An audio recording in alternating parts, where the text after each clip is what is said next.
이웃들은 저더러 남편 잡아먹을 팔자라고 했지만 저는 그런 미신을 믿지 않았습니다. 1993년 가짜 신혼 첫날 밤 그의 행동은 저를 놀라게 했습니다. 1993년 초가을 해가 막 지을 무렵 저는 마지막 짐꾸러미를 안고 친정집 마당 문 앞에 서 있었습니다. 바람은 싸늘한 기운을 머금고 불어와 발에 소름이 돋게 했습니다. 하지만 이 한기조차 마음속 만 분의 1에도 미치지 못했습니다. 제 이름은 김미란, 23살입니다. 반년 전 제 첫 남편 이도현 씨가 공장에서 일하던 무너진 돌더미에 깔려 병원에 채 도착하기도 전에 숨을 거두었습니다. 그 소식을 들은 날 세상이 온통 캄캄해지는 것 같았습니다. 숨이 넘어갈 듯 오려댔지만 제 진정하기도 전에 온갖 소문이 사방에서 저를 짓눌렀습니다. 가장 먼저 험담을 퍼뜨린 사람은 이웃 박아줌마였습니다. 그녀는 우리 집 당장 밖에서 목청을 높여 사람들에게 말했습니다. 다들 알지? 이도현 씨가 죽은 건 김미란 때문이야. 쟤는 백호살을 타고 나서 남편을 잡아먹을 팔자에. 백호살이라는 두 글자는 마치 송곳처럼 제 가슴을 찔렀습니다. 저도 성인이 된 후에야 제가 다른 여자들과 다르다는 것을 알았습니다. 그때마다 몰래 몇 번이고 울었습니다. 사람들이 알게 될까봐 두려웠습니다. 이도현 씨와 결혼했을 때도 저는 늘 이 사실을 숨겼습니다. 늘 그가 잠든 후에야 옷을 벗을 용기가 났습니다. 하지만 그가 세상을 떠나자마자 이 비밀이 결국 세상에 드러날 줄은. 박아줌마의 말이 떨어지기가 무섭게 마을은 온통 들끓었습니다. 제가 어디를 가든 뒤에서 사람들이 손가락질하는 것을 느낄 수 있었습니다. 그 시선들 속에는 동정도 있었지만 더 많은 것은 혐오와 두려움이었습니다. 한 번은 마을 어기 구멍가게에 간장을 사러 갔는데 주인 아주머니는 저를 보자마자 손에 든 간장병을 황급히 뒤로 숨기며 중얼거렸습니다.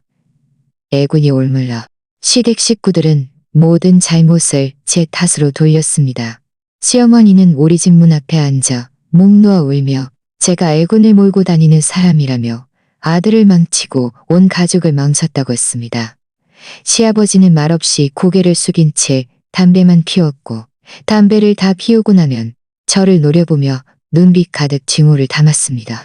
그들은 제가 이도현 씨의 유품을 만지는 것조차 허락하지 않았을 뿐만 아니라 제가 더 이상 그 집에 있으면 두 노부부까지 잡아먹을 거라며 저를 집에서 쫓아냈습니다.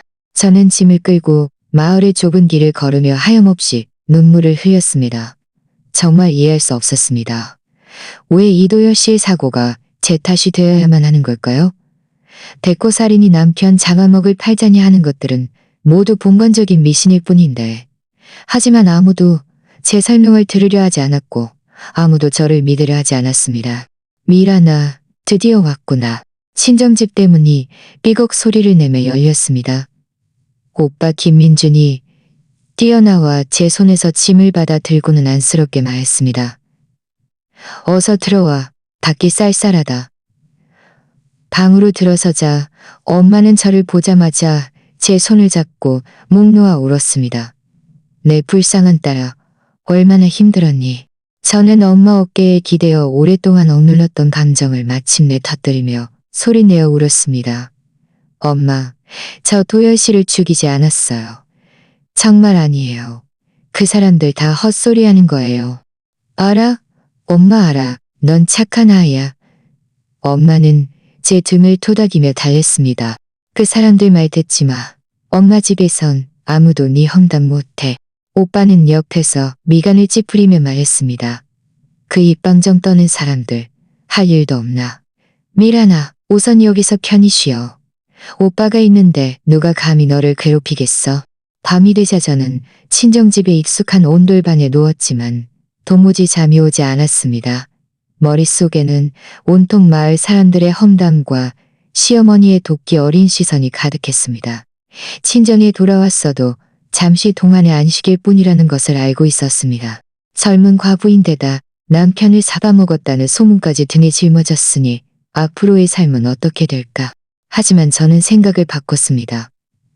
내가 왜 이런 억울함을 감당해야 하는가. 나는 아무 잘못도 하지 않았다. 이도열 씨의 죽음은 사고였고 나와 무슨 상관이란 말인가. 그런 미신적인 말들은 전혀 믿을 수 없다. 나는 이렇게 무너질 수 없다. 나는 잘 살아야 한다. 나는 내가 백호사를 가진 남편 잡아먹을 팔자가 아니라는 것을 증명할 기회를 찾아야 한다. 나는 험담을 퍼뜨리는 모든 사람이 퍼뜨리는 모든 사람이 퍼뜨리는 모든 사람다. 창밖에 달빛이 커튼을 통해 들어와 바닥에 긴 그림자를 드리웠습니다. 저는 주먹을 꽉 쥐고 마음속으로 결심했습니다. 앞으로 아무리 힘들어도 나는 버텨낼 것이다. 언젠가 나는 잘 살게 될 것이고 나를 무시하고 비웃었던 모든 사람이 그때 했던 말을 후회하게 만들 것이다. 친정집에서 열흘 정도 편안하게 지냈을 무렵 오빠 김민주는 식탁에서 늘 한숨을 쉬었습니다. 저는 그가 제 미래를 걱정하고 있다는 것을 알고 있었습니다. 당시에는 23살의 과부가 남편 잡아먹을 팔자라는 소문까지 등에 짊어졌으니 좋은 사람을 다시 만나는 것은 하늘의 별 따기만큼이나 어려웠기 때문입니다. 그날 저녁 제가 엄마를 도와 설거지를 하고 있는데 마당 문에서 익숙한 목소리가 들려왔습니다. 누님, 집에 계시오? 엄마가 고개를 내밀어 보더니 웃으며 맞이했습니다. 어이구, 외삼촌. 어서 들어와요. 들어온 사람은 제 외삼촌, 즉 엄마의 친동생이었습니다. 성은 박씨였고 늘 푸른 마을에서 작은 반장을 맡고 있었습니다. 그는 정직하고 말에 무게가 있는 사람이었습니다. 외삼촌은 손에 사과 한 봉지를 들고 들어오자마자 사과를 온돌방산에 올려놓고는 곧바로 저에게 시선을 고정했습니다. 제 마음이 쿵 내려앉았습니다. 외삼촌이 제 일 때문에 오셨을 거라고 어렴풋이 짐작하고는 서둘러 고개를 숙이고 옷매무새를 다듬는 척했습니다. 엄마는 외삼촌에게 따뜻한 물 한 잔을 따라주며 말했습니다. 외삼촌, 어쩐 일로 이렇게 귀한 걸음 하셨어요? 외삼촌은 따뜻한 물을 한 모금 마시고는 단도직입적으로 말했습니다. 누님, 제가 미란이 일 때문에 왔습니다. 민준이가 몇 번이고 미란이가 방에만 틀어박혀 지내서 병이라도 날까 걱정된다고 저에게 말했거든요. 저도 마음이 쓰여서 이리저리 알아보니 정말 괜찮은 사람이 있더군요. 이 말이 나오자 제 마음은 긴장과 기대감으로 가득 찼습니다. 긴장된 것은 상대방이 제 소문을 듣고 저를 싫어할까봐 두려웠고, 기대된 것은 만약 이것이 정말 기회라면 어떨까 하는 마음 때문이었습니다. 오빠가 안방에서 나와 외삼촌 옆에 앉으며 말했습니다. 외삼촌, 그 사람 믿을 만한 사람입니까? 미란이 사정은 외삼촌도 아시지 않습니까? 더 이상 미란이가 상처받게 해선 안 됩니다. 외삼촌은 고개를 끄덕이며 진지하게 말했습니다. 내가 하는 일인데 너희들이 아직도 못 믿겠느냐? 이 사람은 이지은이라고 하는데 우리 햇살마을 이신의 집안 사람이다. 올해 27살로 미란이보단 2살 많다. 그도 전에 결혼했지만 아내가 3년 전 아이를 낳다가 과다 취향을 떠났고 2살짜리 딸아이를 남겼지. 2살짜리 딸아이를 남겼지. 집안 형편도 나쁘지 않다. 기와집세칸이 있고 마을에 과수원 5,000톤도 나쁘지 않다. 이웃들도 모두 그가 성실하고 인정 많다고 칭찬한다. 엄마는 이 말을 듣고 참지 못하고 물었습니다. 그럼 그 사람이 미란이 사정을 알아요? 그러니까 그 소문들 말이에요. 외삼촌은 한숨을 쉬며 말했습니다. 그 일은 내가 숨기지 않았다. 내가 그에게 미란이 사정을 하나부터 열까지 다 말했다. 이도연 씨의 사고도 마을 사람들의 백호살인이 하는 험담까지도. 나는 원래 그가 꺼릴까봐 걱정했는데 그는 듣고 나서 딱 한마디 하더군. 다 봉건적인 미신입니다. 착한 아가씨를 억울하게 할 수 없습니다. 라고. 저는 번쩍 고개를 들었습니다. 제 귀를 믿을 수 없었습니다. 이렇게 자라면서 가족들 말고는 아무도 저에게 이렇게 말해준 적이 없었고 더구나 저를 위해 나서서 말해준 사람은 없었습니다. 이 이지훈이라는 사람은 도대체 어떤 사람일까? 오빠도 한숨을 돌리며 말했습니다.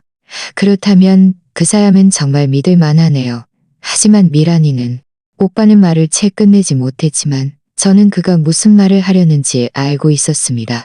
그는 제가 아직 이도현 씨의 일에서 벗어나지 못했을까봐, 그리고 백호살이라는 신분 때문에 새로운 가정에서 상처받을까봐 걱정하는 것이었습니다.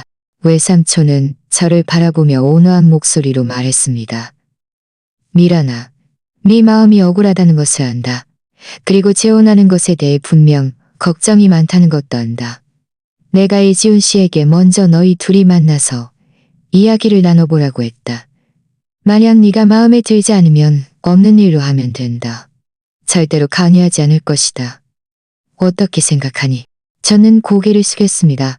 마음속이 뒤죽박죽이었습니다. 저는 이 문제를 한 번도 생각해 본 적이 없었습니다. 그 험담들에 떠밀려 막다른 길에 몰렸을 때 저는 그저 잘 살아남고 제 결백을 증명하는 것만으로 충분하다고 생각했습니다. 하지만 외삼촌이 말한 이지훈이라는 사람은 정말 좋은 사람처럼 들렸고, 게다가 그는 제 소문을 개의치 않는다고 했습니다. 엄마는 제 손을 잡고 조용히 말했습니다. 딸아, 엄마는 널 재촉하지 않지만 네 미래를 생각해야 한다. 평생 친정집에만 있을 수는 없지 않니? 이지훈이라는 사람은 외삼촌 말로는 믿을 만한 사람이다. 네가 원한다면 한번 만나봐라. 원하지 않으면 엄마랑 오빠는 영원히 널 보살필 테니까. 저는 오랫동안 침묵했습니다. 머릿속에는 외삼촌의 말이 계속 맴돌았습니다. 이지훈 씨가 제 소문을 개의치 않는다는 점, 이 한 가지만으로도 제 예상을 훨씬 뛰어넘는 일이었습니다. 어쩌면 이것이 정말 제 운명을 바꿀 기회일지도 모릅니다. 어쩌면 저는 정말 저를 싫어하지 않고 함께 잘 살아갈 사람을 찾을 수 있을지도 모릅니다. 저는 고개를 들어 엄마와 가족들의 간절한 눈빛을 바라보며 깊이 숨을 들이쉬고 말했습니다. 외삼촌, 만나 뵐게요. 외삼촌의 얼굴에 웃음꽃이 피었습니다. 좋다. 그럼 내가 이지훈 씨에게 말해놓겠다. 모레 오전에 우리 집에서 만나자. 그때 내가 외숙모에게 음식 몇 가지 준비하라고 해서 너희들이 편안하게 이야기 나눌 수 있도록 할게.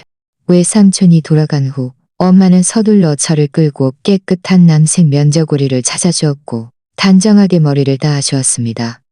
거울 속의 저를 보니 비록 얼굴색은 여전히 창백했지만 눈빛에는 한 줄기 기대감이 더해져 있었습니다. 저는 마음속으로 조용히 기도했습니다. 이 이지훈이라는 사람이 정말 외삼촌이 말한 것처럼 저에게 행복을 가져다 줄 사람일기를. 하지만 생각을 바꾸자 또다시 두려워졌습니다. 만약 만나고 나서 그가 제가 정말 백호사를 가졌다는 것을 알게 되면 마음을 바꿀까? 만약 그가 말로는 괜찮다고 하지만 속으로는 여전히 개의치 않는다면 어떨까? 온갖 생각들이 제 머릿속을 맴돌아 밤새도록 잠을 이루지 못했습니다. 기다리고 기다리던 이지훈 씨를 만나는 날이 되었습니다. 그날 아침 일찍 엄마는 저를 깨워 그 남색 면저고리를 반듯하게 다려주었고 백분도 조금 발라주며 기운 내라고 했습니다. 저는 거울을 보고 또 보고 마음속으로는 여전히 불안했습니다. 오빠가 자전거에 저를 태우고 외삼촌 댁으로 향했습니다. 길 위에서 바람이 불어오자 저는 자전거 뒷좌석을 꽉 잡은 손에 땀이 흥건했습니다. 오빠는 제가 긴장한 것을 보고 웃으며 말했습니다. 미란아, 무서워하지 마. 그냥 만나는 거야. 이야기해보고 마음에 안 들면 가면 돼. 아무도 널 강요하지 않아. 저는 고개를 끄덕였지만 아무 말도 하지 않았습니다. 사실 저는 만나는 것이 두려운 것이 아니라 제가 또다시 사람들에게 외면당할까봐 두려웠습니다. 백호살, 남편 잡아먹을 팔자라는 소문은 마치 딱지처럼 제 몸에부터 떨어지지 않았기 때문입니다.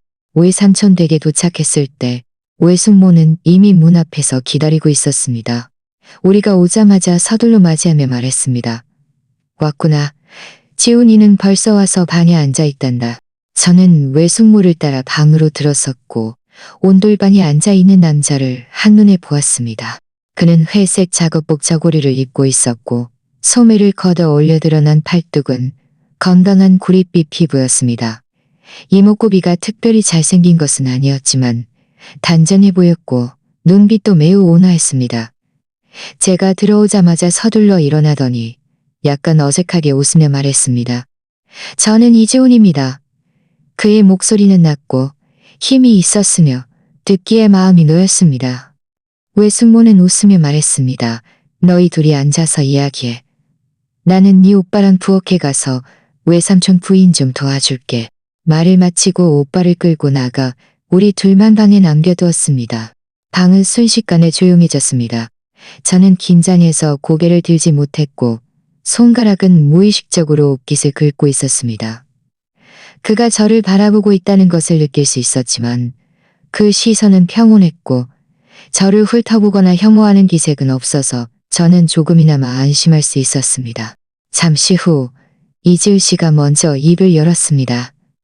그는 온화한 목소리로 말했습니다. 미란 씨, 박 반장님. 그러니까 제 외삼촌이 말하기에 미란 씨가 전에 시댁에서 많이 힘들었다고 하더군요.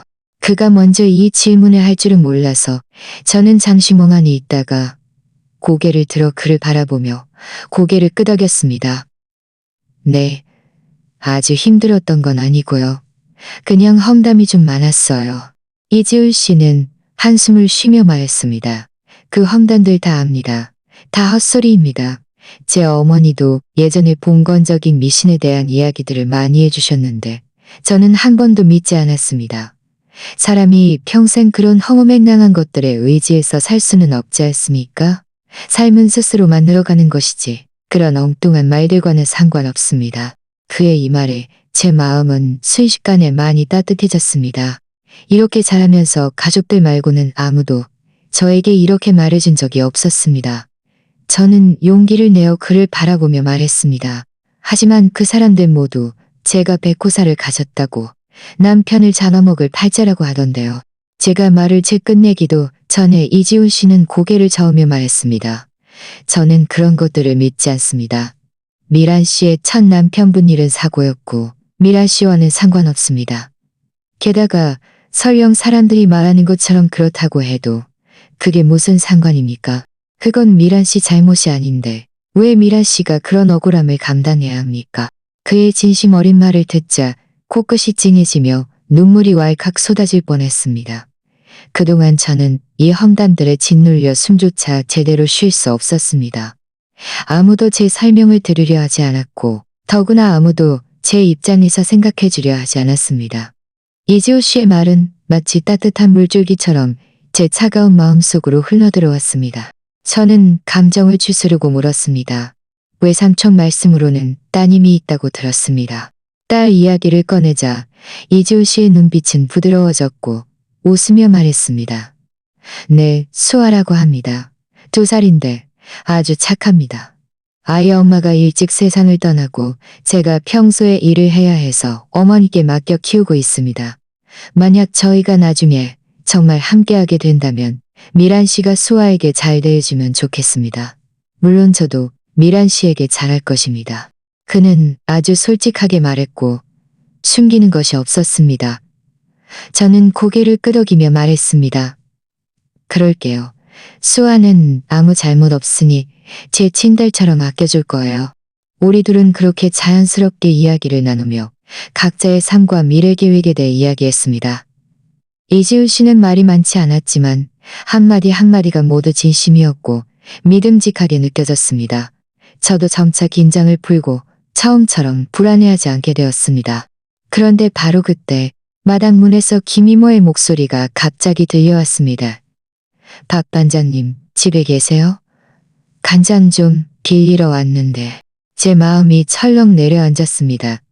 김이모는 우리 마을에서 소문난 수다쟁이였습니다.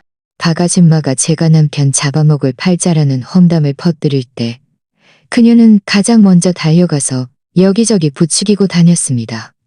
그녀가 왜 여기에 온 거지? 외숙모가 대답하기도 전에 김이모는 문을 밀고 방으로 들어왔습니다. 그녀는 저와 이지훈 씨를 한눈에 보더니 눈이 번쩍 뜨이며 얄궂게 말했습니다. 아유, 미란이도 여기 있네? 이분은 누구셔? 외숙모가 서둘러 다가와 말했습니다. 이분은 우리 집 친척이야. 김이모 간장 빌리러 온 거 아니었어? 내가 외숙모에게 갖다 주라고 할게. 하지만 김이모는 외숙모의 말을 무시하고 곧장 이지훈 씨에게 다가가 위아래로 훑어보더니 다시 저를 향해 고개를 돌려 혀를 찼습니다. 미란이, 내가 하는 말은 아니지만 네 남편 잡아먹을 팔자라는 소문이 사방팔방에 다 퍼졌는데 어떻게 감히 또 시집을 가려고 해? 이 총각까지 망치지 마. 이 말이 나오자 제 얼굴은 순식간에 하얗게 질렸고 고개를 숙였습니다. 땅으로 꺼진 것 같았습니다. 제가 어디를 가든 이 험담이 저를 따라다닐 줄은 알았지만 이럴 줄이야. 하지만 제가 입을 열기도 전에 이지훈 씨가 일어섰습니다. 그는 제 앞에 서서 김이모를 차갑게 바라보며 말했습니다. 아주머니 말은 양심껏 하세요. 미란 씨는 착한 아가씨입니다. 그런 험담들은 모두 근거 없는 이야기입니다. 무슨 근거로 그렇게 말씀하십니까? 김이모는 그의 말에 잠시 멍하니 있다가 이내 뻔뻔하게 말했습니다. 내가 무슨 근거로 말 못해? 쟤는 남편 잡아먹을 빼코살이야.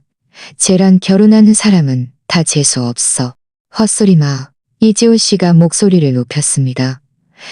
제가 말씀드리지만 봉건적인 미신 따위는 믿지 않습니다. 미란 씨는 아무 잘못도 하지 않았는데 아주머니에게 이렇게 모욕당할 이유가 없습니다. 만약 또다시 그런 말을 한다면 제가 마을 이장님께 가서 이야기해서 공정하게 처리해 달라고 할 겁니다. 이지훈 씨의 목소리는 매우 컸고 눈빛도 매우 엄했습니다. 김이모는 그의 말에 놀라 한 발짝 뒤로 물러섰고 더 이상 뻔뻔하게 굴지 못했습니다. 외숙모도 서둘러 다가와 말했습니다. 김이모, 어서 가세요. 여기서 소란 피우지 마시고요. 김이모는 저를 째려보더니 입안으로 중얼거리며 꽃무늬를 빼고 돌아갔습니다. 김이모가 돌아간 후 이지훈 씨는 뒤돌아섰습니다. 제 얼굴이 새하얗게 질린 것을 보고는 서둘러 주머니에서 과일 사탕 하나를 꺼내 제게 건네며 말했습니다. 무서워하지 마세요. 그 사람은 그냥 억지 부리는 사람입니다. 신경 쓸 것 없습니다. 사탕 하나 드시고 기분 푸세요. 저는 사탕을 받아들었습니다. 참았던 눈물이 마침내 왈칵 쏟아졌습니다. 이것은 억울함의 눈물이 아니라 감동의 눈물이었습니다. 제가 가장 비참하고 무력했을 때 그가 나서서 저를 보호해 주었습니다. 그 순간 제 마음속에는 이미 답이 있었습니다. 바로 이 사람이다. 나는 이 사람과 잘 살고 싶다. 김이모가 돌아간 후 외숙모는 서둘러 다가와 말했습니다. 지훈아, 정말 미안하다. 네가 웃었겠구나. 저 여자들은 원래 저렇게 수다쟁이라니까. 너무 마음에 담아두지 마렴. 이지훈 씨는 고개를 저었습니다. 그의 시선은 다시 저에게 돌아왔고 목소리는 다시 온화해졌습니다. 괜찮습니다. 그냥 미란 씨가 놀랐을까봐 걱정했습니다. 저는 눈물을 닦고 아직 듣지 않은 과일 사탕을 손에 꼭 쥐고 작은 소리로 말했습니다. 괜찮아요. 고맙습니다. 외숙모는 우리 둘을 보더니 웃으며 말했습니다. 김이모도 갔으니 너희 둘이 더 이야기해. 나는 네 오빠랑 다시 부엌 가서 도울게. 방에는 다시 우리 둘만 남았지만 분위기는 아까보다 훨씬 화기애애해졌습니다. 이지은 씨는 다시 자리에 앉아 저를 바라보며 말했습니다. 미란 씨, 아까 그 일은 마음에 담아두지 마세요. 앞으로 제가 있는데 아무도 미란 씨를 그렇게 괴롭히지 못할 겁니다. 저는 고개를 들어 그의 진심 어린 눈빛을 마주했습니다. 마음속에는 감동이 가득했습니다. 고개를 끄덕이며 네라고 대답했습니다. 이지은 씨는 잠시 망설이다 다시 입을 열었습니다. 미란 씨, 저는 미란 씨가 좋은 아가씨라고 생각합니다. 미란 씨와 이야기하는 것도 즐겁습니다. 제가 묻고 싶은데 저와 함께 살아주겠습니까? 그의 말은 직설적이고 솔직했습니다. 제 얼굴은 순식간에 붉어졌고 심장도 따라서 빨리 뛰었습니다. 저는 그를 바라보며 진지하게 고개를 끄덕였습니다. 네, 그러고 싶어요. 제 대답을 듣자 이지훈 씨의 얼굴에 환한 웃음꽃이 피었습니다. 마치 사탕을 얻은 아이처럼 말했습니다. 정말 잘 됐습니다. 미란 씨, 걱정 마세요. 제가 앞으로 미란 씨에게도 수아에게도 잘해서 행복하게 살 겁니다. 그 험담을 퍼뜨리는 사람들이 보게 될 겁니다. 엄마와 오빠가 부엌에서 나와 우리가 웃고 있는 것을 보고는 일이 잘 풀렸다는 것을 알고 함께 기뻐했습니다. 외숙모는 말했습니다. 너희 둘이 모두 원하니 그럼 내가 중매를 서서 어서 결혼 날짜를 잡자. 그날 이지훈 씨는 저를 따라 친정집으로 돌아와 엄마와 오빠에게 예단금과 결혼 날짜에 대해 상의했습니다. 이지훈 씨는 아주 너그러워서 우리 동네 과예대로 예단금 88만 원을 드리고 새 옷 2벌을 살 겁니다. 결혼 날짜는 음력 12월 18일로 정하면 좋겠습니다. 2달 넘게 남았으니 준비할 시간도 충분합니다. 라고 말했습니다. 엄마와 오빠는 그가 이렇게 너그러운 것을 보고 많이 안심했습니다. 엄마는 이지훈 씨의 손을 잡고 말했습니다. 지훈아, 미란이가 팔자가 고달픈 아이인데 앞으로 잘 보살펴주렴. 이지훈 씨는 진지하게 말했습니다. 어머니, 걱정 마세요. 제가 미란 씨를 잘 보살피고 조금도 힘들게 하지 않을 겁니다. 일이 결정된 후 제 마음속에 큰 바위가 마침내 내려앉았고 몸도 많이 가벼워졌습니다. 하지만 예상치 못하게 곧바로 문제가 생겼습니다. 사흘째 되는 날 오전 제가 마당에서 엄마를 도와 옥수수를 말리고 있는데 전 시어머니가 전 시누이를 데리고 기세등등하게 우리 친정집 마당으로 들어오는 것을 보았습니다. 전 시어머니는 문에 들어서자마자 허리에 손을 얹고 소리쳤습니다. 김미란이 예군을 몰고 다니는 것아, 내 아들을 죽인 것으로도 모자라 또 다른 사람을 망치려드는 것이냐. 제 마음이 철렁 내려앉았습니다. 저는 하던 일을 멈추고 차갑게 그들을 바라보며 말했습니다. 시어머니, 말 조심하세요. 도연 씨의 죽음은 사고였고 저와는 상관없습니다. 제가 재혼하는 것도 시댁과는 상관없는 일입니다. 전 시누이도 옆에서 거들었습니다. 무슨 상관이 없어? 너는 우리 시집안 과부인데 우리 허락도 없이 감히 재혼을 하려들어? 네 눈에 우리 시 집안이 있긴 해? 게다가 너처럼 백호사를 가진 남편, 잡아먹을 팔자라는 소문이 있는 여자를 누가 데려가?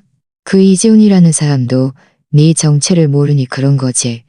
알게 되면 분명 널 쫓아낼 거야. 엄마가 방에서 나와 제 앞에 서서 말했습니다. 당신들이 우리 미란이 일에 대해 무슨 자격으로 간섭하는 거야? 미란이가 당신들 집에서 얼마나 힘들었는지 당신들은 미란이를 쫓아내더니 이제 재혼하려 하니 쫓아내더니 이제 재혼하려 하니 또 와서 방해하는 거야? 당신들에게 양심이라는 데 있기는 해? 전 시어머니는 우리 엄마를 노려보며 말했습니다. 내가 내 전 며느리에게 말하는데 당신이 무슨 상관이야. 김미란, 내가 말해두는데 네가 감히 시집을 가면 내가 이지훈 씨 집에 가서 소란을 피워서 네가 어떤 여자인지 알려줄 거야. 오빠도 밭에서 서둘러 돌아왔습니다. 이 광경을 보고 화가 나서 얼굴이 붉어졌습니다. 당신들 어서 가. 우리 집은 당신들을 환영하지 않아. 미란이가 누구에게 시집을 가든 그건 미란이 자유야. 당신들이 간섭할 일이 아니야. 만약 여기서 또 소란을 피우면 가만두지 않을 거야. 전 시어머니는 오빠가 돌아온 것을 보고 기세가 조금 수그러들었지만 여전히 억지를 부리며 말했습니다. 나는 네가 이 백호사를 가진 남편 잡아먹을 팔자를 누가 데려갈지 두고 볼 거야. 김미란, 너는 그냥 마음을 접고 평생 친정집에서 살다 죽어. 다시는 다른 사람을 망치지 말고. 저는 더 이상 참을 수 없었습니다. 앞으로 나아가 전 시어머니를 노려보며 말했습니다. 시어머니, 다시 한번 말씀드리지만 도연 씨의 죽음은 사고였고 저와는 상관없습니다. 백호살, 남편 잡아먹을 팔자는 봉건적인 미신입니다. 저는 믿지 않고 이지훈 씨도 믿지 않습니다. 저는 이지훈 씨에게 시집갈 것이고 저는 잘 살 겁니다. 제가 애군을 몰고 다니는 사람이 아니라는 것, 제가 잘 살 수 있다는 것을 당신들에게 보여줄 겁니다. 제 목소리는 매우 걷고 말투도 매우 단호했습니다. 전 시어머니는 제 말에 할 말을 잃고 한참을 멍하니 있다가 이내 독하게 말했습니다. 좋아, 김미란, 네가 그렇게 독한 줄 몰랐다. 네가 시집가서 얼마나 잘 사는지 두고 볼 거야. 말을 마치고 전 시누이를 끌고 꽁무니를 빼고 돌아갔습니다. 전 시누이는 돌아갈 때까지 저를 째려보았고 눈빛에는 원망이 가득했습니다. 그들이 돌아간 후 엄마는 걱정스럽게 말했습니다. 미란아, 그 사람들이 정말 이지훈 씨 집에 가서 소란을 피우지는 않을까? 저는 고개를 저으며 말했습니다. 엄마, 걱정 마세요. 설령 그들이 가서 소란을 피운다고 해도 저는 두렵지 않아요. 이지훈 씨는 그런 헛소문에 흔들릴 사람이 아니에요. 게다가 저는 우리의 삶은 우리가 만들어가는 것이지 다른 사람들이 말하는 대로 되는 것이 아니라고 믿어요. 오빠도 말했습니다.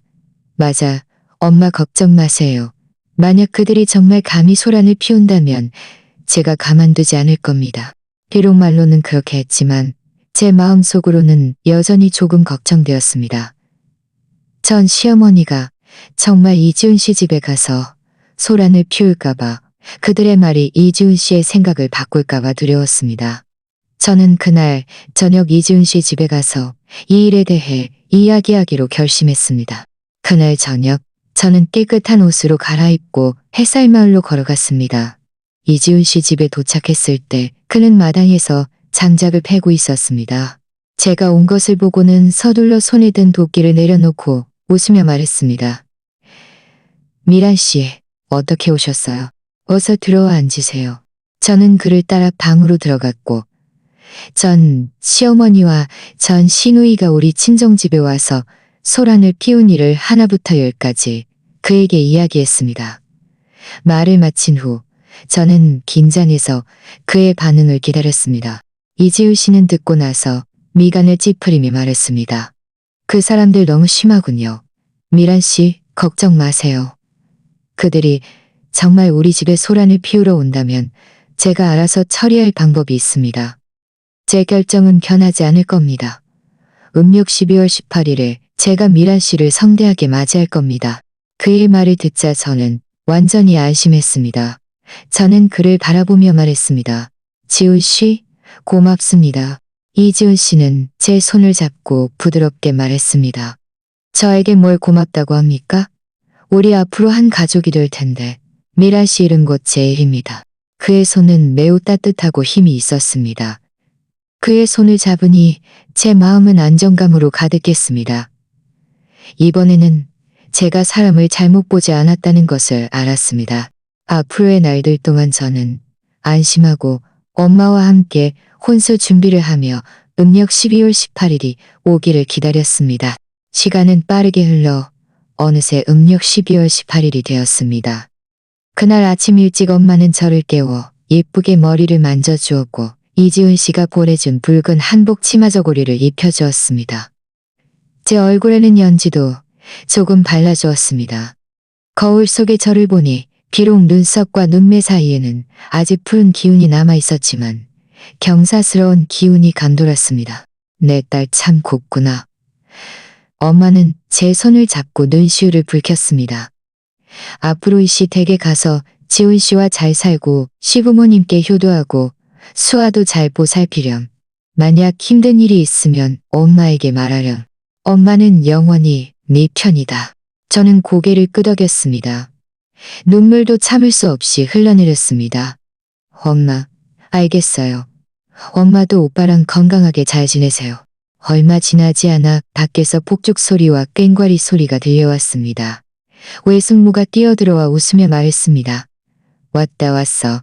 지훈이가 신부를 맞으러 왔어. 제 마음은 긴장과 기대감으로 가득 찼고 손바닥에는 땀이 흥건했습니다. 곧 이지훈 씨가 홀레 행렬을 이끌고 마당으로 들어섰습니다. 그는 새파란 양복을 입고 있었고 머리는 단정하게 빗었으며 얼굴에는 순박한 웃음을 띠고 있었습니다. 그는 제 앞으로 다가와 손을 내밀며 말했습니다. 미란 씨, 저와 함께 가시죠. 저는 제 손을 그의 손에 맡겼습니다. 그의 손은 여전히 따뜻하고 힘이 있었습니다. 꽹과리 소리와 폭죽 소리 속에서 저는 이지훈 씨가 준비한 소달구지에 올라 친정집을 떠나 햇살마을 방향으로 향했습니다. 이지훈 씨 집에 도착하자 마당에는 이미 손님들로 가득 차 있었습니다. 모두 웃으며 우리를 맞이했습니다. 이지은 씨의 어머니, 즉 제 미래의 시어머니는 서둘러 다가와 제 손을 잡고 말했습니다. 미란아, 오는 길 힘들었지? 어서 들어와서 쉬렴. 저는 웃으며 말했습니다. 어머니, 힘들지 않았어요. 시어머니는 아주 온화해 보였고 눈빛에는 애정이 가득했으며 저를 싫어하는 기색은 전혀 없었습니다. 수아도 시어머니에게 안겨 나왔습니다. 작은 아이는 붉은 옷을 입고 있었고 동그란 눈을 크게 뜨고 저를 바라보며 전혀 낯설어하지 않았습니다. 이지훈 씨가 수아를 안아들고 수아야, 인사해. 수아는 낯설어하며 이모라고 불렀습니다. 제 마음이 따뜻해졌습니다. 주머니에서 미리 준비해둔 사탕을 꺼내 수아에게 건네주었습니다. 수아야, 사탕 먹어. 결혼식은 아주 간소했습니다. 하늘과 땅에 절하고 시부모님께 절하고 이지훈 씨와 차로 맞절을 하는 것으로 끝났습니다. 이어서 손님들을 대접했습니다. 이지훈 씨와 그의 형제들은 술을 돌렸고 저는 시어머니를 따라 방에서 여자 손님들을 맞이했습니다. 시어머니는 저를 계속 보호하며 술을 마시지 못하게 했고 계속 다른 사람들에게 제 칭찬을 하며 제가 부지런하고 착한 며느리라고 말했습니다. 온화의 시어머니의 모습과 그 말씀을 들으며 제 마음속에 또 다른 돌덩이가 내려앉았습니다. 모든 시어머니가 전 시어머니처럼 야박한 것은 아니었구나. 저녁이 될 때까지 바쁘게 움직였고 손님들은 점차 흩어졌습니다. 마당은 다시 조용해졌고 저와 이지훈 씨 둘만 남았습니다. 제 심장은 순식간에 빨라졌고 긴장해서 어찌할 바를 몰랐습니다. 올 것이 왔다는 것을 알고 있었습니다. 백호살이라는 비밀이 결국 그에게 드러날 때가 된 것입니다. 이지훈 씨는 마당을 정리하고 방으로 들어왔습니다. 제가 온돌방가에 멍하니 서 있는 것을 보고 웃으며 말했습니다. 피곤하죠? 어서 앉으세요. 어서 앉으세요. 어서 앉으세요. 저는 고개를 끄덕이며 조심스럽게 온돌방에 앉았고 그를 쳐다보지 못했습니다. 방 안의 분위기는 순식간에 애매모호하고 긴장감 넘치게 변했습니다. 그의 시선이 저에게 머물러 있다는 것을 느낄 수 있었고 제 마음은 작은 토끼처럼 쿵쾅거렸습니다. 잠시 후 이지훈 씨가 조용히 말했습니다. 미란 씨, 밤이 깊었습니다. 오래 쉬죠. 저는 작은 소리로 네라고 대답하고 천천히 일어섰습니다. 이지훈 씨가 제 겉옷을 벗겨주자 안에는 붉은 속옷과 붉은 바지만 남았습니다. 저는 고개를 숙이고 두 손으로 옷깃을 꼭 쥐고 있었고 온몸이 떨렸습니다.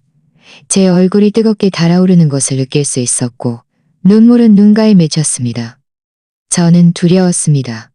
그가 제 모습을 보고 다른 마을 사람들처럼 혐오스럽고 두려워하는 표정을 지으며 저를 쫓아낼까봐 두려웠습니다. 이지훈 씨도 겉옷을 벗고 뒤돌아섰습니다. 제 이런 모습을 보고 잠시 멍하니 있다가 이내 다가와 조용히 물었습니다. 미란 씨, 왜 그래요? 어디 불편해요? 저는 고개를 저으며 목이 메어 말했습니다. 지훈 씨, 제가 할 말이 있어요. 말씀하세요. 제가 듣겠습니다. 이지훈 씨의 목소리는 매우 온화했습니다. 그 사람들이 말하는 게 사실이에요. 저는 정말 백호사를 가졌어요. 저는 마침내 이 말을 내뱉었고 눈물도 따라서 흘러내렸습니다. 많은 사람들이 이런 저를 싫어한다는 것을 알아요. 만약 당신이 개의치 않는다면 저는 갈 수 있어요. 말을 마치고 저는 눈을 감았습니다. 그의 반응을 볼 용기가 없었습니다. 저는 그가 충격받고 혐오스러운 표정을 짓거나 심지어 화를 내며 저를 비난할 것이라고 생각했습니다. 하지만 저는 오랫동안 기다렸지만 아무런 반응도 없었습니다. 오히려 따뜻한 두 손이 제 손을 부드럽게 잡는 것을 느꼈습니다. 저는 눈을 떴습니다. 이지훈 씨가 저를 부드럽게 바라보고 있었습니다. 그의 눈빛에는 조금의 혐오나 두려움도 없었고 오직 안쓰러움만이 가득했습니다. 바보 같으니 이지훈 씨가 조용히 말했습니다. 저는 또 무슨 큰일인 줄 알았습니다. 저는 멍하니 있었습니다. 제 귀를 믿을 수 없었습니다. 당신이 벌써 알고 있었다고요? 이지훈 씨는 고개를 끄덕이며 제 머리를 쓰다듬으며 말했습니다. 네, 외삼촌이 미라 씨 사정을 이야기해 주실 때 이 일도 말씀해 주셨습니다. 미라 씨가 이 일 때문에 많이 힘들었다고 저에게 미란 씨를 잘 보살펴 달라고 하더군요. 그럼 당신은 개의치 않는 건가요? 저는 조심스럽게 물었습니다. 이지우 씨는 고개를 저으며 진지하게 말했습니다. 제가 왜 개의치겠습니까? 이건 미란 씨 잘못이 아닌데. 백호살인이 남편 잡아먹을 팔자니 하는 것들은 다 봉건적인 미신입니다. 저는 한 번도 믿지 않았습니다. 제 마음속에 미란 씨는 착한 아가씨이고 제가 잘 살고 싶은 사람입니다. 미란 씨는 이 일 때문에 자존감 낮아질 필요도 없고 두려워할 필요도 없습니다. 제가 있는데 아무도 이 일 때문에 미란 씨를 괴롭히지 못할 겁니다. 그의 부드럽고도 단호한 말을 듣자 저는 더 이상 참을 수 없었습니다. 그의 품에 안겨 소리내어 울었습니다. 이것은 두려움의 눈물도 억울함의 눈물도 아니었습니다. 감동의 눈물이었습니다. 저는 제가 평생 백호살이라는 신분 때문에 고개를 들지 못하고 영원히 행복을 얻지 못할 것이라고 생각했습니다. 하지만 이지은 씨는 개의치 않을 뿐만 아니라 이렇게 저를 안쓰러워하고 이렇게 저를 보호해 주었습니다. 이지은 씨는 제 등을 부드럽게 토닥이며 위로했습니다. 자, 울지 마세요. 앞으로 제가 있는데 제가 미란 씨에게 잘할 겁니다. 저는 그의 품에 기대어 그의 따뜻함을 느끼며 마음속 가득 안정감을 느꼈습니다. 이 순간부터 저는 마침내 진정으로 저만의 가정을 갖게 되었고 저를 아끼고 보호해줄 사람을 갖게 되었다는 것을 알았습니다. 이지훈 씨는 제 눈물을 닦아주며 부드럽게 말했습니다. 밤이 깊었습니다. 우리 쉬죠. 저는 고개를 끄덕였습니다. 더 이상 그렇게 긴장하지 않았습니다. 이지은 씨는 저를 온돌방 위로 올려주고 이불을 덮어주었습니다. 그리고 자신도 옆에 누웠습니다. 그는 저를 만지지 않고 그저 조용히 말했습니다. 하루 종일 피곤했을 텐데 잘 자요. 저는 눈을 감았습니다. 제 마음은 평온했습니다. 그날 밤 저는 유난히 편안하게 잠들었습니다. 악몽도 꾸지 않았고 험담에 놀라 깨지도 않았습니다. 제 새로운 삶이 이 순간부터 진정으로 시작되었다는 것을 알았습니다. 다음 날 아침 일찍 저는 창밖의 닭 울음소리에 잠에서 깼습니다. 눈을 뜨자 햇살이 창문을 통해 온돌방 위로 쏟아져 들어와 따뜻했습니다.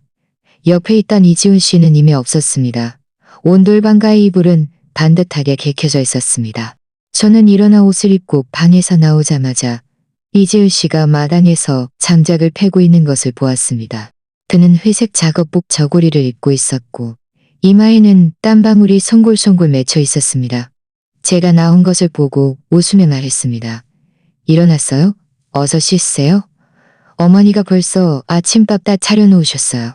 시어머니는 부엌에서 나와 김이 모락모락 나는 따뜻한 조밥 한 그릇을 들고 웃으며 말했습니다. 미라나? 일어났니? 어서 와서 밥 먹어. 오늘 내가 시집온 첫날이니 일찍 일어나서 일할 필요 없어. 좀 쉬렴. 저는 조밥을 받아들었습니다. 마음속이 따뜻했습니다.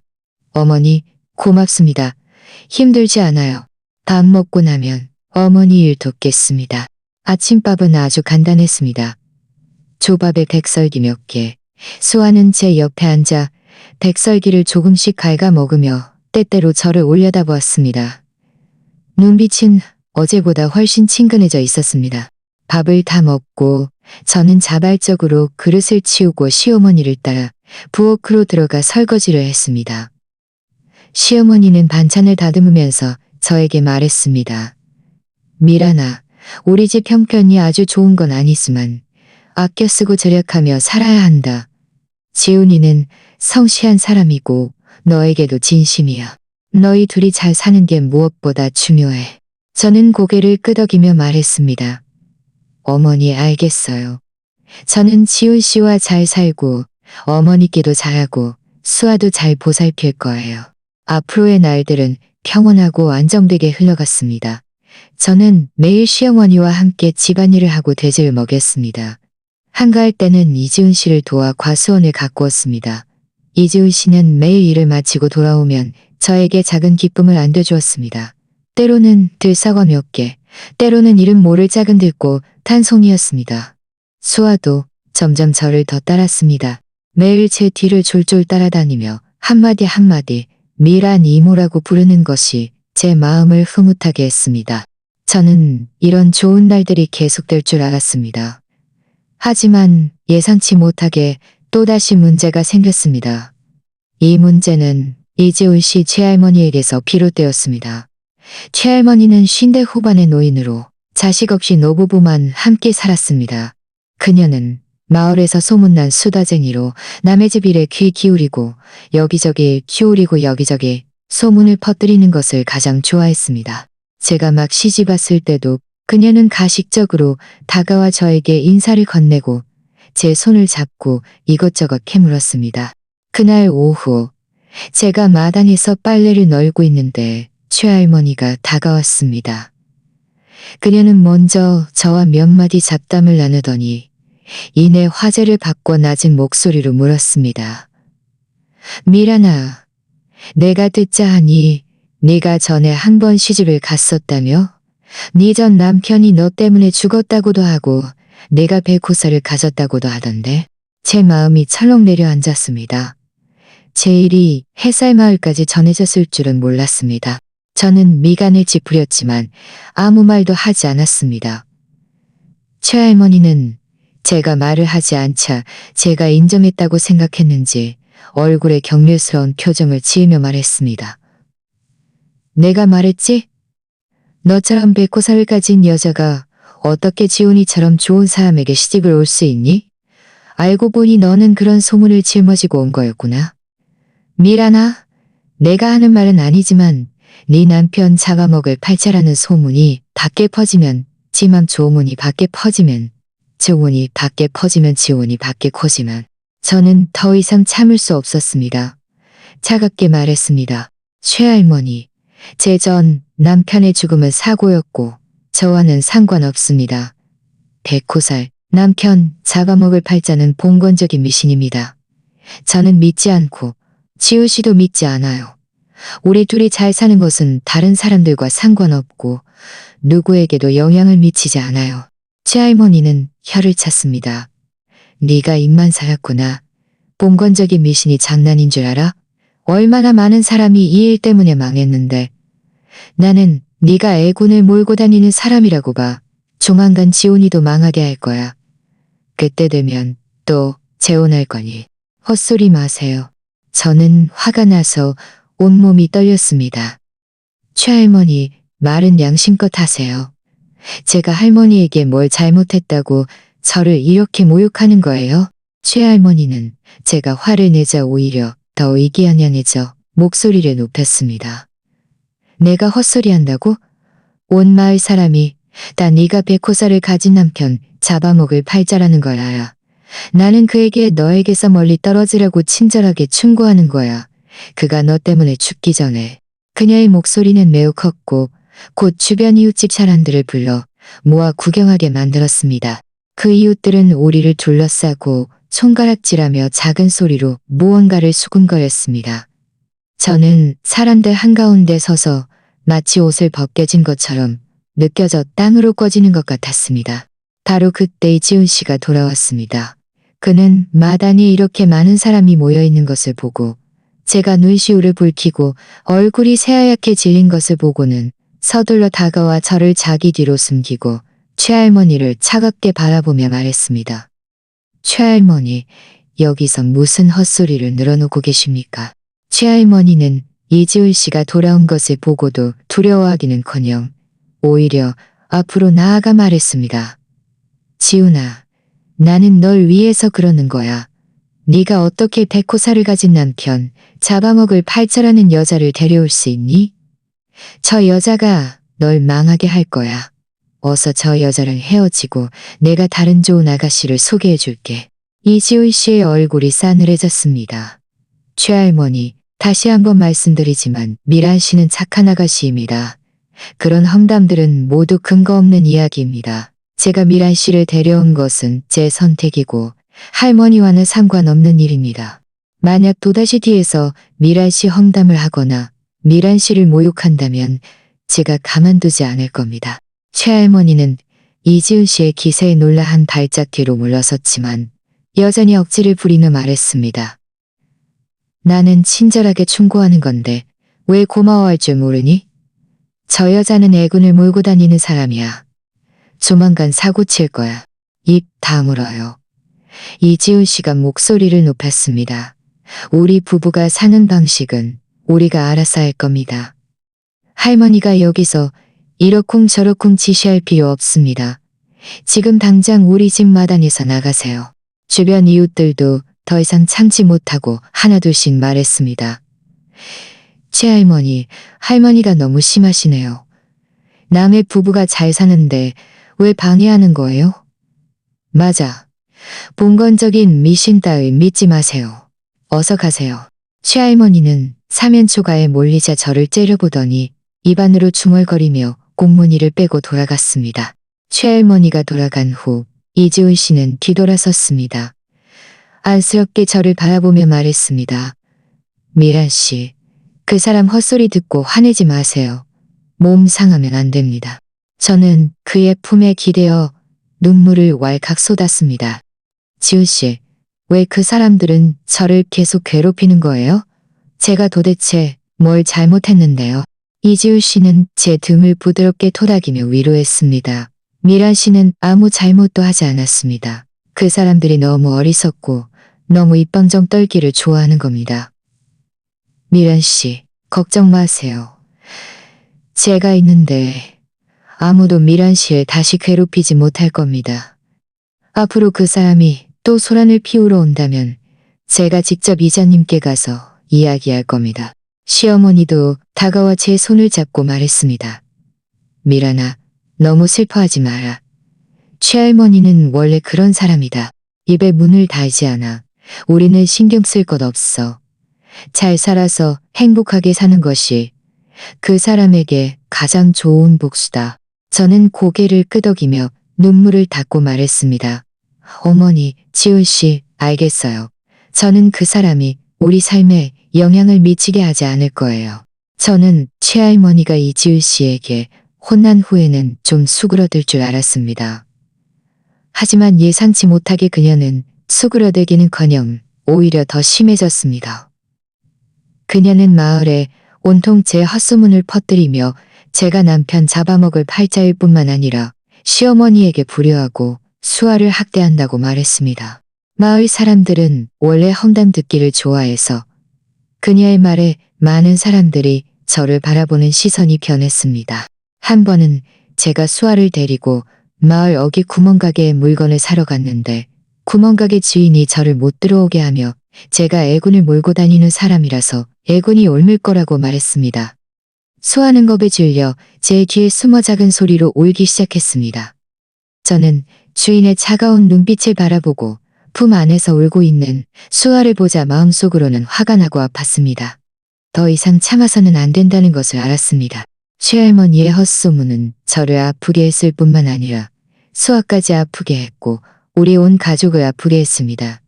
저는 반드시 그녀가 헛소문을 퍼뜨리는 것을 멈추게 할 방법을 찾아야 했고 그녀가 자신의 행동에 대한 대가를 치르게 해야 했습니다.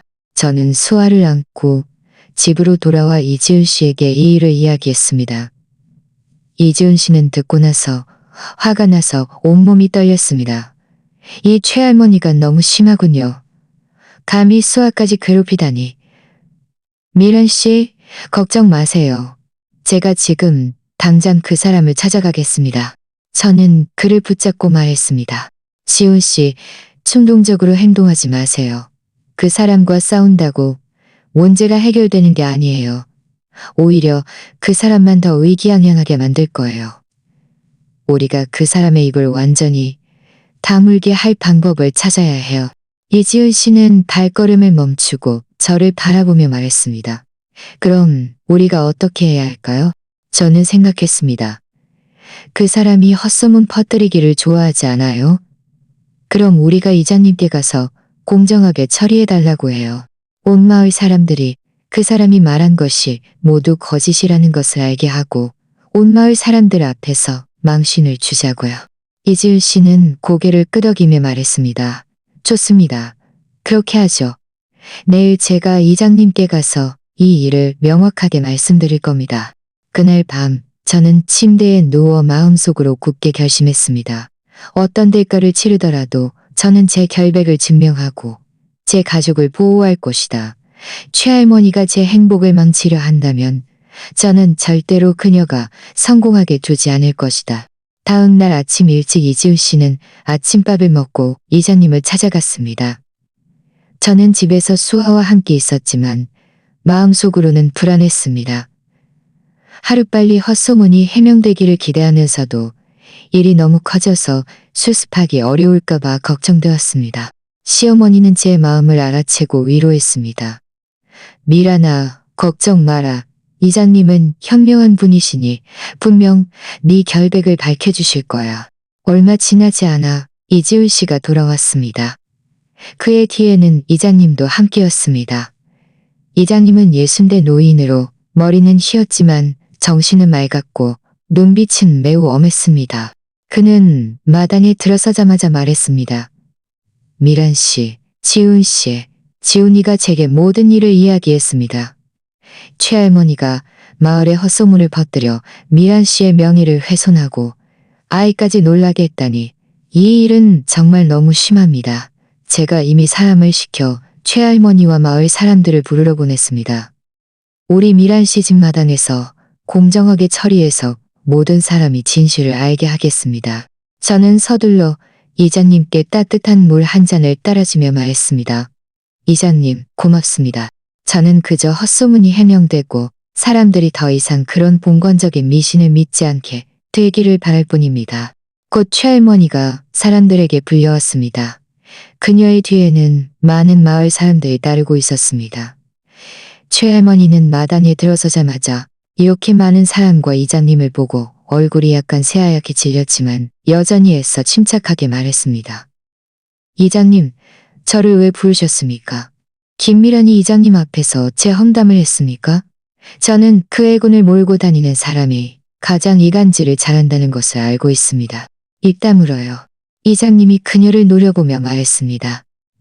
오늘 당신을 부른 것은 당신에게 명확히 물어보기 위해서입니다. 당신이 미란 씨가 남편 잡아먹을 팔자라고 아이를 학대한다고 말한 것들이 모두 사실입니까? 무슨 증거라도 있습니까? 최할머니는 목을 뻣뻣이 세우고 말했습니다. 증거요?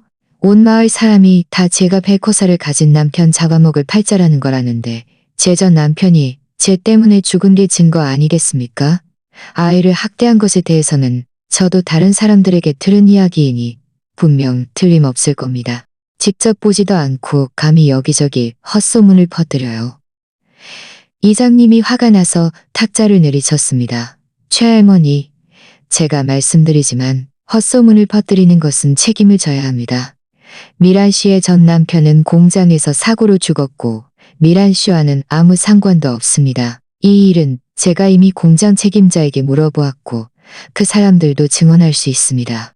최할머니는 잠시 멍하니 있다가 이내 다시 말했습니다. 설령 그전 남편의 죽음이 사고였다고 해도 제가 백호사를 가졌다는 것은 사실입니다. 백호살은 남편을 잡아먹는 팔자입니다. 이건 조상 대대로 전해 내려오는 규칙입니다. 구경하던 마을 사람들 중 몇몇이 작은 소리로 수군거리기 시작했습니다. 어떤 사람은 조상들의 규칙을 믿지 않을 수 없다고 말했고 어떤 사람은 미란 씨가 보기에는 아주 성실해 보이는데 남편 잡아먹을 팔자 같지는 않다고 말했습니다. 저는 이 수군거림을 들으며 마음속이 매우 불편했습니다. 바로 그때 이지은 씨가 나서서 큰 소리로 말했습니다. 여러분, 더 이상 최할머니에게 속지 마세요. 그 사람이 미란 씨에 대한 헛소문을 퍼뜨리는 것은 무슨 봉건적인 미신 때문이 아니라 그 사람 아들이 예전에 미란 씨에게 구애했다가 미란 씨에게 거절당했기 때문입니다.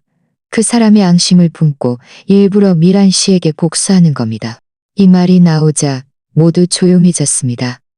모든 사람의 시선은 최할머니에게 집중되었고 저 자신도 멍하니 있었습니다. 저는 최할머니에게 아들이 있다는 것도 그 아들이 저에게 구애했다는 것도 전혀 몰랐습니다. 최할머니의 얼굴은 순식간에 새하얗게 질렸고 이지훈 씨를 가리키며 말했습니다. 네가 헛소리하지 마. 나는 아들이 없어. 더 이상 변명하지 마. 이지훈 씨는 주머니에서 쪽지 하나를 꺼내 이장님께 건네며 말했습니다. 이장님, 이건 제가 사람을 시켜 알아본 것입니다. 최할머니에게 정말 아들이 있습니다. 이름은 최민섬인데 몇 년 전 타지에서 일하다가 작년에 돌아왔습니다. 재작년에 최민섬이 우리 마을 길에서 미란 씨를 보고 미란 씨를 좋아하게 되었습니다. 그때 미란 씨는 아직 이도현 씨는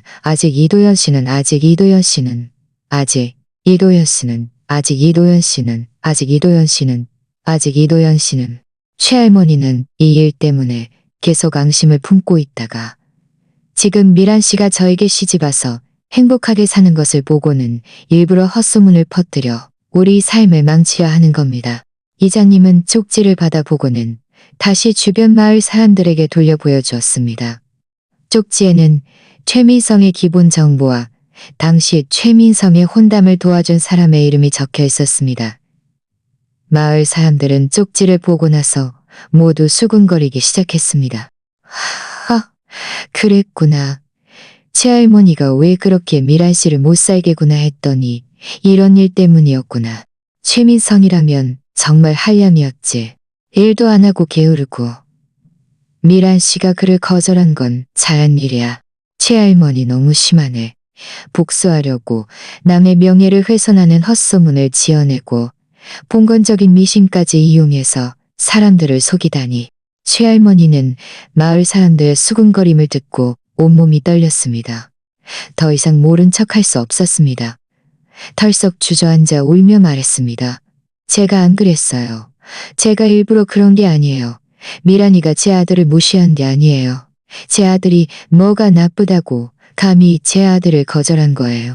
이장님이 차갑게 말했습니다. 최할머니, 이제 증거가 명확한데 더 이상 무슨 할 말이 있습니까? 당신은 사적인 원한 때문에 일부러 헛소문을 퍼뜨려 미란 씨의 명예를 훼손하고 그 가정까지 망치려 했으며 아이까지 놀라게 했습니다. 당신의 행동은 이미 마을의 풍기를 심각하게 해쳤습니다. 최할머니의 남편도 서둘러 달려왔습니다. 이 광경을 보고 화가 나서 달을 동동 구르며 최할머니에게 말했습니다. 이 늙은 망령아, 내가 너에게 몇 번이나 말했어. 여기저기 소란 키우고 다니지 말라고. 여기저기 험담하고 다니지 말라고. 너는 말을 안 듣더니 이제 잘 됐다. 온 마을 사람 앞에서 망신당했으니. 이장님은 이어서 말했습니다. 제가 지금 선언합니다.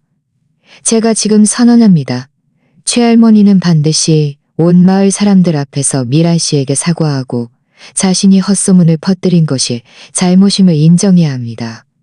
그리고 앞으로 다시는 남의 험담을 퍼뜨리지 않겠다고 약속해야 합니다.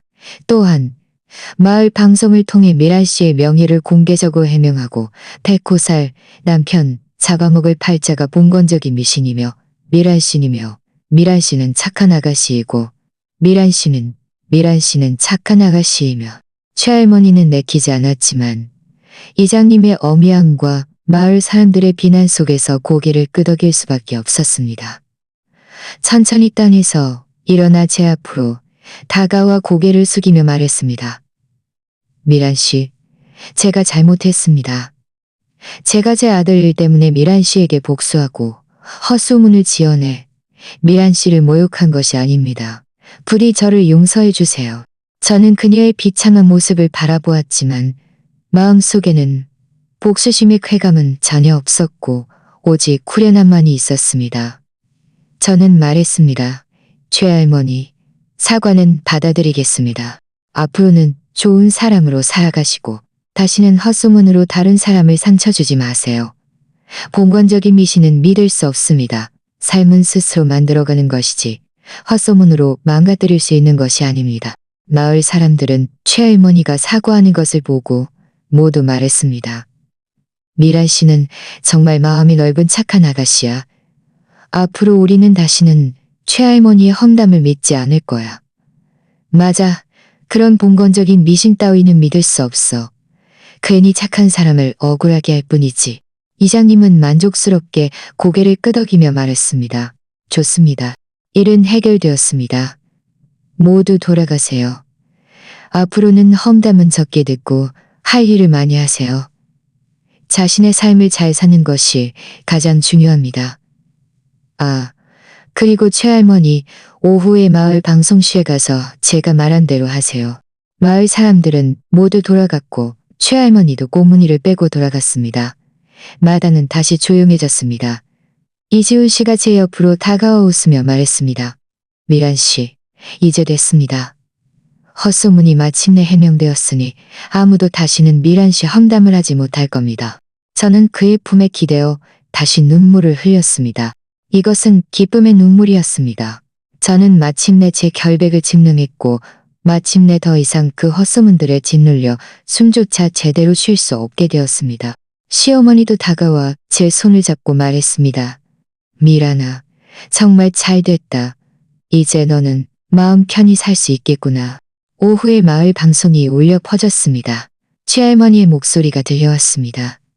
그녀는 더듬거리며 저에게 사과했고 모든 헛소문을 해명했으며 달코살 남편 잡아먹을 팔자가 봉건적인 미신이니 모두 믿지 말라고 말했습니다. 방송은 3번 울려 퍼졌고 온 마을 사람들이 모두 들었습니다. 그 이후로 마을에서는 다시는 아무도 제 험담을 하지 않았습니다. 마을 사람들은 저를 보면 모두 따뜻하게 인사했고 어떤 사람들은 심지어 저에게 다가와 친하게 이야기를 나누기도 했습니다. 전에 저를 구멍가게에 못 들어오게 했던 주인도 일부러 우리 집에 와서 저에게 사탕 한 봉지를 주기도 했습니다. 이 모든 것이 이지훈 씨의 보호와 지지 없이는 불가능했다는 것을 알고 있었습니다. 그가 아니었다면 저는 아마 아직도 헛소문에 시달리며 고개를 들지 못하는 삶을 살고 있었을 겁니다. 그날 밤 저는 옆에서 깊이 잠든 이지훈 씨와 수아를 바라보며 마음속 가득 행복을 느꼈습니다. 저는 마침내 과거의 그림자에서 벗어났고 마침내 진정으로 저만의 행복을 얻게 되었습니다. 하지만 예상치 못하게 아직 한 사람이 저에 대한 편견을 버리지 않았습니다. 바로 제 전 시어머니였습니다. 그녀는 어디서 들었는지 최할머니가 사과한 일을 알고는 또다시 햇살마을로 찾아와 저에게 소란을 피우려 했습니다. 그날 제가 과수원에서 이지훈 씨를 도와 사과를 따고 있는데 전 시어머니가 화가 잔뜩 나서 과수원으로 걸어 들어오는 것을 보았습니다. 그녀는 저를 보자마자 소리쳤습니다. 김미란 이 애군을 몰고 다니는 거사. 감히 여기서 행복하게 살고 있어? 최할머니가 사과했다고 뭐가 달라져? 네가 백호사를 가진 남편 잡아먹을 팔자라는 사실은 영원히 변하지 않아. 이지훈 씨는 소리를 듣고 서둘러 달려와 제 앞에 서서 차갑게 말했습니다. 또 무슨 일로 오셨습니까? 전에 제가 경고했을 텐데요. 다시는 미란 씨를 괴롭히지 말라고요. 전 시어머니는 이지훈 씨를 전혀 두려워하지 않았습니다. 내가 내 전 며느리를 찾아왔는데 네가 무슨 상관이야. 김미란, 내가 말해두는데 네가 헛소문을 해명했다고 해도 네가 내 아들을 죽인 사실은 변하지 않아. 너는 평생 편안하게 살 생각은 하지 마. 저는 전 시어머니의 히스테리적인 모습을 바라보았습니다. 마음속에는 더 이상 예전의 억울함이나 두려움은 없었고 오직 평온함만이 남아 있었습니다. 저는 그런 고집불통이 사람에게는 아무리 설명해도 소용없다는 것을 알고 있었습니다. 저는 그저 제 삶을 잘 살고 행복으로 모든 것을 증명할 뿐입니다. 전 시어머니는 과수원에서 히스테리적으로 욕설을 퍼부었고 날카로운 목소리는 곧 근처에서 일하던 마을 사람들을 불러 모았습니다. 몇몇 사람들은 그녀가 제 전 시어머니라는 것을 알아보고 모두 구경하러 모여들었고 작은 소리로 수군거렸습니다. 이지훈 씨는 화가 나서 얼굴이 붉어졌습니다. 전 시어머니에게 말했습니다. 만약 또다시 소란을 피우면 제가 직접 경찰에 신고할 겁니다. 우리 이씨 집안은 당신을 환영하지 않으니 어서 가세요. 하지만 그녀는 전혀 두려워하지 않고 오히려 땅에 주저앉아 허벅지를 치며 울기 시작했습니다. 여러분, 어서 와서 보세요. 이 백호사를 가진 애군을 몰고 다니는 것이 내 아들을 죽인 것으로도 모자라 이제 나까지 쫓아내려 합니다. 내 아들이 얼마나 억울하게 죽었는지.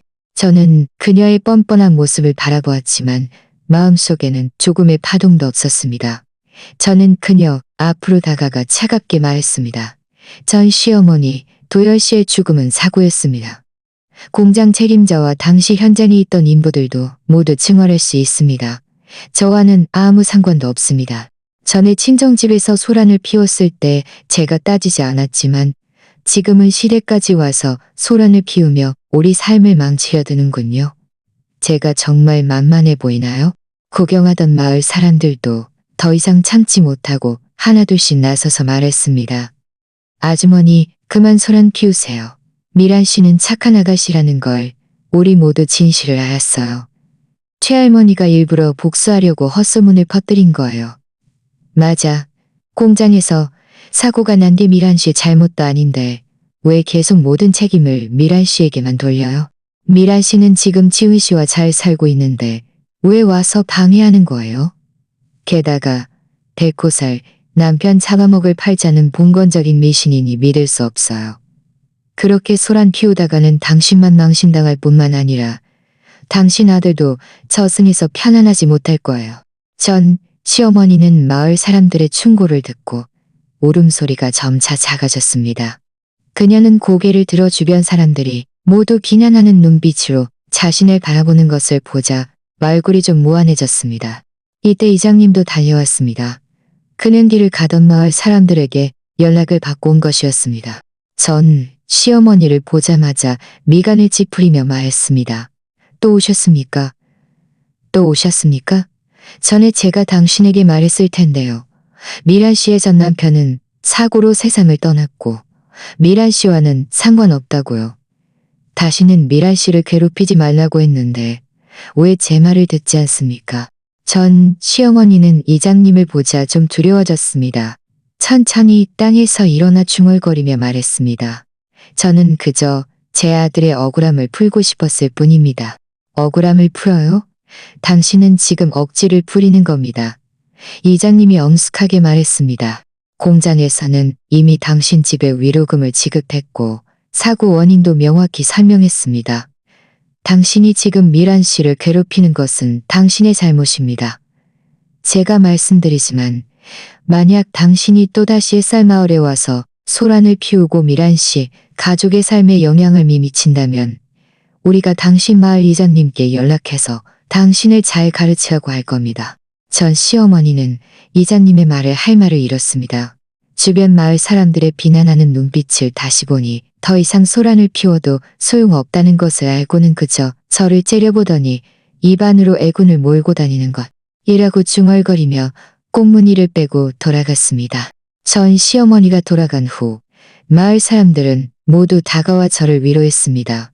미란아, 너무 마음에 담아두지 마. 그 사람은 그냥 이치에 맞지 않는 노인네야. 앞으로 그 사람이 또 온다면 우리가 분명히 막아줄게. 저는 웃으며 말했습니다. 고맙습니다, 여러분. 저는 괜찮아요. 여러분과 지훈 씨가 있는데 저는 아무것도 두렵지 않아요. 이지훈 씨가 제 옆으로 다가와 안쓰럽게 말했습니다. 미란 씨가 힘들었겠군요. 저는 고개를 저으며 말했습니다. 저는 힘들지 않아요. 이제 모두 진실을 알았으니 그 사람이 아무리 소란을 피워도 아무도 그 사람 말을 믿지 않을 거예요. 그 이후로 전 시어머니는 정말 다시는 오지 않았습니다. 저와 이지훈 씨의 삶은 마침내 완전히 평온을 되찾았습니다. 우리는 함께 과수원을 가꾸고 함께 집안일을 했습니다. 수아도 점점 저를 더 따랐고 나중에는 아예 저를 엄마라고 부르기 시작했습니다. 그 소리를 들을 때마다 제 마음은 흐뭇했습니다.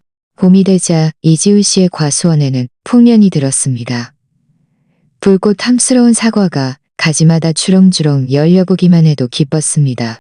우리는 몇몇 마을 사람들을 고용하여 사과를 따게 하고 읍내 시장에 가져가 팔았습니다. 우리 집 사과는 크고 달아서 금방 동이 났고 많은 돈을 벌었습니다. 이지훈 씨는 벌어온 돈을 들고 저에게 말했습니다. 미란 씨, 우리 기와집 2칸 더 지을까요? 어머니랑 수아가 더 편안하게 살 수 있도록요. 그리고 미란 씨 자전거도 1대 사줄게요. 앞으로 읍내에 물건 사러 갈 때도 편할 겁니다. 저는 웃으며 고개를 끄덕였습니다. 좋아요. 다 당신이 원하는 대로 해요. 집을 지을 때 마을 사람들은 모두 자발적으로 와서 도와주었습니다. 어떤 사람은 벽돌을 나르고 어떤 사람은 흙을 섞으며 모두 웃고 이야기하며 즐겁게 일했습니다. 시어머니는 바쁘게 일하는 마을 사람들을 바라보며 웃으며 저에게 말했습니다. 미란아, 봐라. 이제 온 마을 사람이 다 너를 인정하는구나. 제 마음속이 따뜻했습니다. 네, 다 지훈 씨 덕분이고 여러분 덕분입니다. 새 집이 완성된 후 우리 온 가족은 새 집으로 이사했습니다. 넓고 밝은 기와집, 새 가구, 그리고 마당에 활짝 핀 장미꽃까지 모든 것이 너무나 아름다웠습니다. 수아는 마당에서 뛰어다니며 작은 태양처럼 웃었습니다. 나중에 저는 이지훈 씨에게 아들을 낳아주었고 이름은 이현우라고 지었습니다. 그가 태양처럼 영원히 밝고 즐겁게 자라기를 바랐습니다. 시어머니는 더욱 활짝 웃으며 매일 저를 도와 아이를 돌보았습니다. 집안 분위기는 점점 더 화목해졌습니다. 세월이 흐르면서 우리 삶은 점점 더 풍요로워졌습니다. 이지훈 씨는 과수원을 깔끔하게 관리했고 매년 많은 돈을 벌었습니다. 저는 집에서 어른들과 아이들을 돌보고 한가할 때는 바느질을 해서 읍내에 가져가 팔아 살림에 보탰습니다. 마을 사람들은 모두 우리 집을 부러워하며 우리가 마을에서 가장 행복한 가족이라고 말했습니다. 전에 제 험담을 했던 사람들도 이제 저를 보면 모두 자발적으로 인사했고 어떤 사람들은 심지어 저에게 어떻게 하면 잘 살 수 있는지 묻기도 했습니다. 한 번은 제가 현우를 데리고 읍내에 갔다가 전에 우리 마을 바가줌마, 즉 제가 남편 잡아먹을 팔자라는 험담을 가장 먼저 퍼뜨린 사람을 만났습니다. 그녀는 제가 아이를 안고 깨끗하고 단정한 옷을 입고 옆에는 활발하고 귀여운 수아가 따라다니는 것을 보고는 어색한 웃음을 지으며 자발적으로 다가와 저에게 말했습니다. 미란 씨, 오랜만이네요. 미란 씨는 지금 정말 잘 지내는군요. 저는 웃으며 말했습니다. 네, 지금은 잘 지내고 있어요. 박아줌마는 한숨을 쉬며 말했습니다. 예전에는 제가 어리석어서 봉건적인 미신을 믿고 미란 씨 험담을 해서 미란 씨가 많이 힘들었죠. 제가 여기서 미란 씨에게 사과할게요. 부디 마음에 담아두지 마세요. 저는 말했습니다. 과거의 일은 다 지나갔으니 저는 벌써 다 잊었어요. 삶은 스스로 만들어가는 것이지 예전의 험담은 그저 꿈이었다고 생각해요. 박아줌마는 고개를 끄덕이며 미안한 듯 말했습니다. 미란 씨는 정말 마음이 넓은 착한 사람이네요.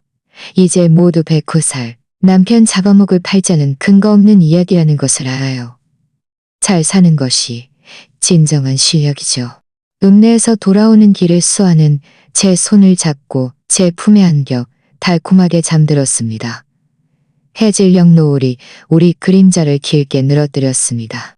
저는 옆에 있는 두 아이를 바라보며 마음속 가득 행복을 느꼈습니다. 저는 한때 백호살이라는 신분 때문에 헛소문에 시달려 막다른 길에 몰렸고 시댁에 외면당하고 마을 사람들에게 손가락질 받았습니다.